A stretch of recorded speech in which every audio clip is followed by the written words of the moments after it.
concluded by saying the U.S. is unqualified to speak from a position of strength, which was further exacerbated today by the images of Biden taking a fall on the stairs of Air Force One.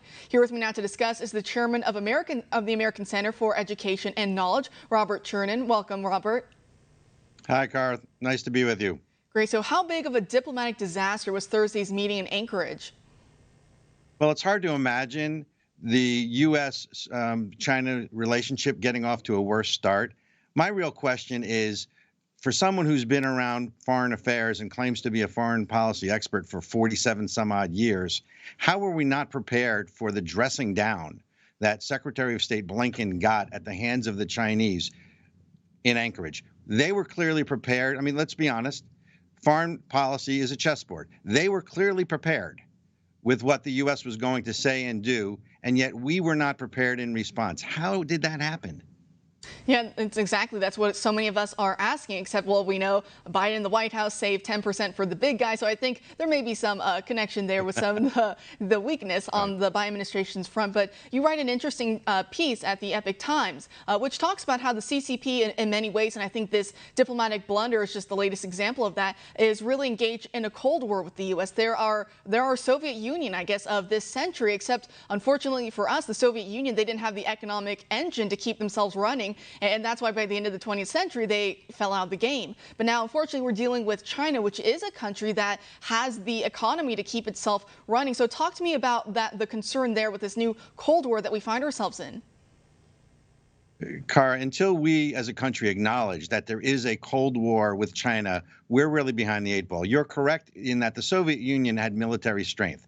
China not only has military strength, but they have economic strength, and they've been using that since probably the mid-1990s, certainly during the Clinton administration. They now control either directly or indirectly about 2,400 U.S. companies, including some of our largest, such as IBM, such as Blackstone Financial. They bought Smithfield Foods, the largest pork producer in the country. They now control either directly or indirectly probably half the meat processing plants in the country. So economically, culturally, through the media, China really has been using their economic influence to influence politicians. Congressman Swalwell had an incident that still has yet to be explained. Senator Feinstein had an issue for 6 years with a driver that has links to the Communist Party in China. And I want to make one thing clear. One of the problems here is that the minute you say the word communist, people's hands go up and they don't want to hear anymore. At this point, we just really need to know the facts. And the facts are that China has been using their economic influence to influence U.S. policy, to influence what we hear and what we don't hear. It's got to be 20 years now. Easy.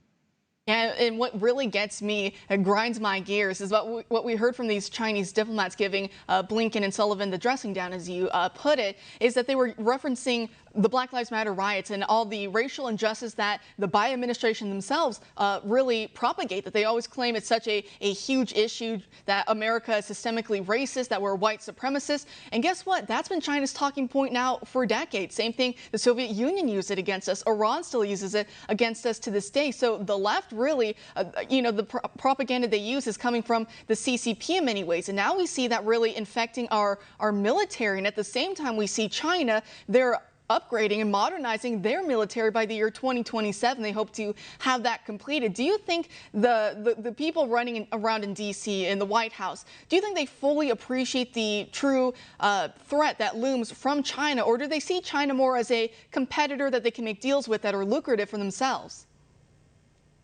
Well, I think you're opening Pandora's box, and there's not enough time on your show, honestly, to answer all of that. But what I will say is that this administration clearly views China as a competitor and not as necessarily as an aggressive one.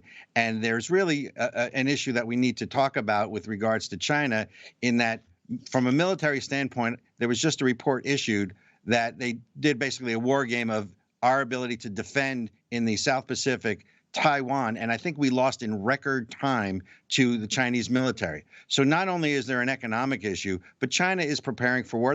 Look, they hope to win this battle without a fight, and it's really a clash of ideologies. But they're prepared to fight if they have to. I'm just not so sure the U.S. really is prepared. And one thing more about the dressing down that we took in Anchorage. How is it we were so unprepared? There's no moral equivalence here between the concentration camps that the Chinese put the Uyghurs in, and okay, we have some issues here. But I disagree significantly with Secretary of State Blinken, who said that one of the U.S.'s strengths is that we're willing to talk about our mistakes. This is real politics, capital R, small k. It's power politics, and it's a chessboard of international relations. And I just don't think the Biden administration gets that. Yeah, you're exactly right. China, one of the greatest human rights abusers right now, as you were talking about the Uyghurs in the concentration camps, these re-education camps that they talk about, China bullying all their neighbors, Taiwan, taking over Hong Kong just last year, the forced abortions, the forced sterilizations, some reports even, because here I'm in Southern California, and there's some political dissidents from China who've moved here, and they hold protests, and they say that political prisoners who practice certain spiritual movements are arrested in China and then have their organs harvested. I mean, there's a lot of horrific things going on right now in China, and it's interesting that the Biden administration, what they didn't accuse the China of during that diplomatic meeting that we saw yesterday is they didn't even mention their role in COVID-19 and covering up and killing doctors, making them disappear at the whole start of that, not warning the international community until it was really too late. And it's interesting by administration, they didn't go after China for that, and that's probably one of the biggest issues facing us right now. But Robert, thank you so much for joining us tonight and breaking down this very serious issue. Pleasure to be here. Thanks, Cara. And on that note, we now turn to our politically incorrect story.